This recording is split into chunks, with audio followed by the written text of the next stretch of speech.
TET social practice bits మొదటి ప్రశ్న. మహాజనపదాలలో గృహపతులు తమ పంటలో రాజుకు చెల్లించే 6వ భాగాన్ని ఎలా పిలిచేవారు? భాగా అని పిలిచేవారు. తర్వాయి ప్రశ్న. ఇతన్ని హసన్ గంగు అని కూడా పిలిచేవారు. అషన్ గంగు అని కూడా పిలిచేవారు. అల్లావుద్దీన్ బహమన్సాని అషన్ గంగు అని కూడా పిలిచేవారు. అల్లావుద్దీన్ బహమన్సాని. తర్వాయి ప్రశ్న. ప్రధానమంత్రి రోజ్గార్ యోజన యొక్క ముఖ్య ఉద్దేశం ఏమిటి క్రింది వానిలో? ప్రధానమంత్రి రోజ్గార్ యోజన యొక్క ముఖ్య ఉద్దేశం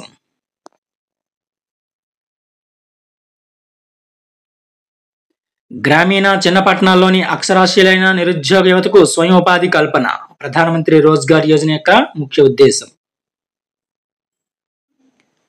తర్వాయి ప్రశ్న. అక్షాంశాలకు సంబంధించి సరికాని వాక్యాన్ని గుర్తించండి క్రింది వానిలో. First option wrong answer. అక్షాంశం అనే పదం లాటిట్యూడ్ అనే గ్రీకు పదం నుంచి తీసుకుని ఇచ్చారు. ఇది రాంగ్ ఆన్సర్. మిగిలినవి కూడా సరైనవే. లాటిట్యూడ్ ను ఏ పదం నుంచి తీసుకోబడిందో కామెంట్ చేయండి ఫ్రెండ్స్. ఇవి ఊహారేఖలు. అక్షాంశాలు అనేవి ఊహారేఖలు. ఇది కరెక్టే. భూమి యొక్క వాతావరణ విభజనను అక్షాంశాల సహాయంతో అధ్యయనం చేయొచ్చు. ఇది కూడా కరెక్టే. ఇంకా ఇవి భూమధ్య రేఖకు సమాంతరంగా ఉంటాయి. ఇది కూడా కరెక్టే. తర్వాయి ప్రశ్న. నీటిని సేకరించడం కోసం కాంటూర్ కట్టలకు ముందు భాగంలో వీటిని ఏర్పాటు చేస్తారు. కందకాలను ఏర్పాటు చేస్తారు వీటిని. తర్వాయి ప్రశ్న. బహదూర్ షా జాఫర్ మొఘల్ రాజుల్లో చివరివాడని, అతని మరణాంతరం అతని వారసులు ఎవరిని రాజులుగా గుర్తించడం జరగదని 1856లో ప్రకటించిన గవర్నర్ జనరల్ ఎవరు క్రింది వానిలో? లార్డ్ కానింగ్ ప్రకటించారు. తర్వాయి ప్రశ్న. బెలాయి ఇనుముక్కు కర్మాగారాన్ని ఈ దేశ సహకారంతో 1959లో స్థాపించారు. బెలాయి ఇనుముక్కు కర్మాగారాన్ని రష్యా సహకారంతో. తర్వాయి ప్రశ్న. రాజ్యసభకు సంబంధించి సరికాని అంశాన్ని గుర్తించండి క్రింది వానిలో. రాష్ట్రపతి 15 మంది సభ్యులను రాజ్యసభకు నామినేట్ చేస్తారని ఇచ్చారు. ఇది రాంగ్ ఆన్సర్. ఎంతమంది నామినేట్ చేస్తారో కామెంట్ చేయండి ఫ్రెండ్స్. నేను కూడా సరైన. ఇది పార్లమెంట్లో భారతదేశ రాష్ట్రాలకు ప్రతినిధిగా వ్యవహరిస్తుంది. అదేవిధంగా రాజ్యసభ సభ్యులను వివిధ రాష్ట్రాల శాసనసభలకు ఎన్నికైన సభ్యులు ఎన్నుకుంటారు. విధంగా రాజ్యసభలో 233 మంది ఎన్నుకోబడిన సభ్యులు ఉన్నారు. థర్డ్ ఆప్షన్ మాత్రం రాంగ్. రాజ్యసభకు సంబంధించి సరికాని అంశం. తర్వాయి ప్రశ్న. నెల్సన్ మండేలా ఈ సంవత్సరంలో భారతరత్న అవార్డును స్వీకరించారు. 1990వ సంవత్సరంలో స్వీకరించారు నెల్సన్ మండేలా భారతరత్న అవార్డును.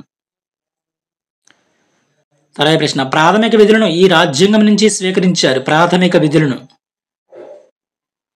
విధులను రష్యన్ రాజ్యాంగం నుంచి స్వీకరించారు. తర్వాయి ప్రశ్న.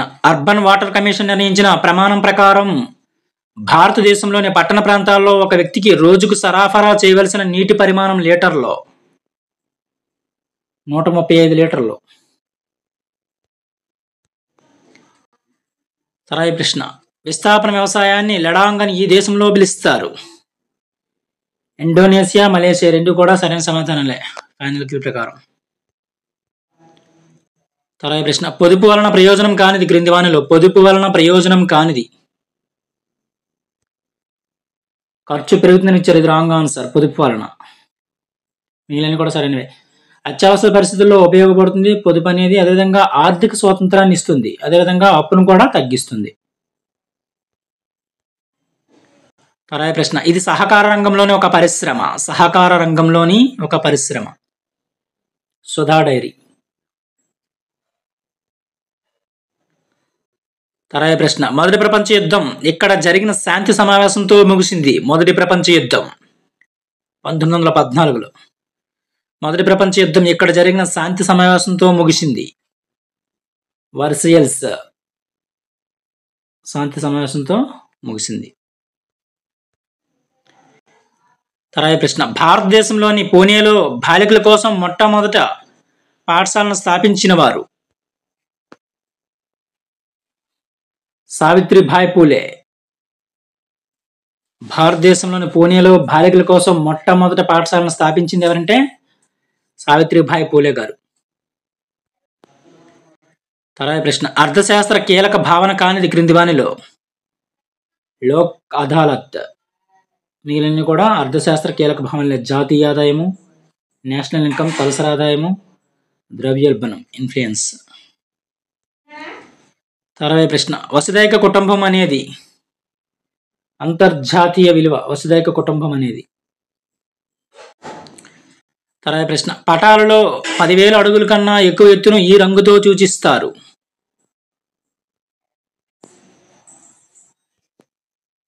ఎరుపు రంగుతో సూచిస్తారు. పటాలలో 10,000 అడుగుల కన్నా ఎక్కువ ఎత్తును ఎరుపు రంగుతో సూచిస్తారు.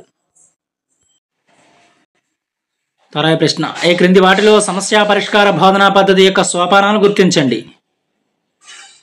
అవన్నీ కూడా సమస్యను గుర్తించడము, నిర్వచించడము, అదేవిధంగా పరికల్పన చేయడము, అదేవిధంగా సమాచారం సేకరించడము మరియు వ్యాఖ్యానించడం.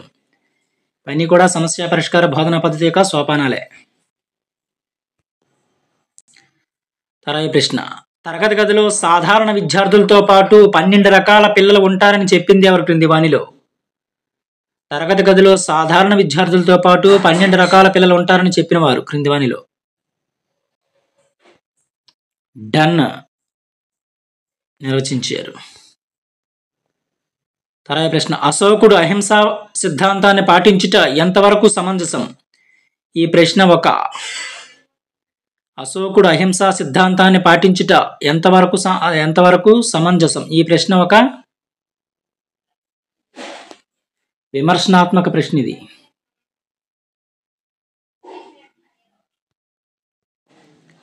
తర్వాత ప్రశ్న, ఒక విద్యా సంవత్సరంలో నిర్వహించవలసిన నిర్మాణాత్మక మూల్యాంకనాల సంఖ్య. ఒక విద్యా సంవత్సరంలో నిర్వహించాల్సిన నిర్మాణాత్మక మూల్యాంకనాల సంఖ్య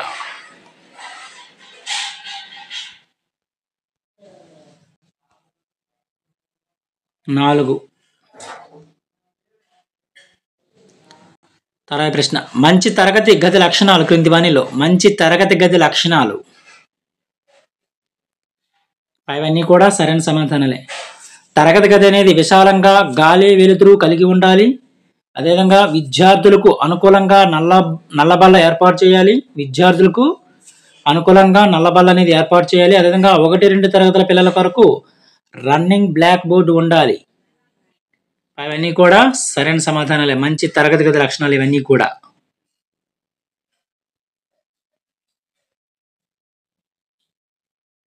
ఇవి కొన్ని previous year social and methodology practice bits. మరిన్ని ప్రాక్టీస్ బిట్స్ కోసం మన ఛానల్ సబ్స్క్రైబ్ చేసుకుంటాను. Thank you.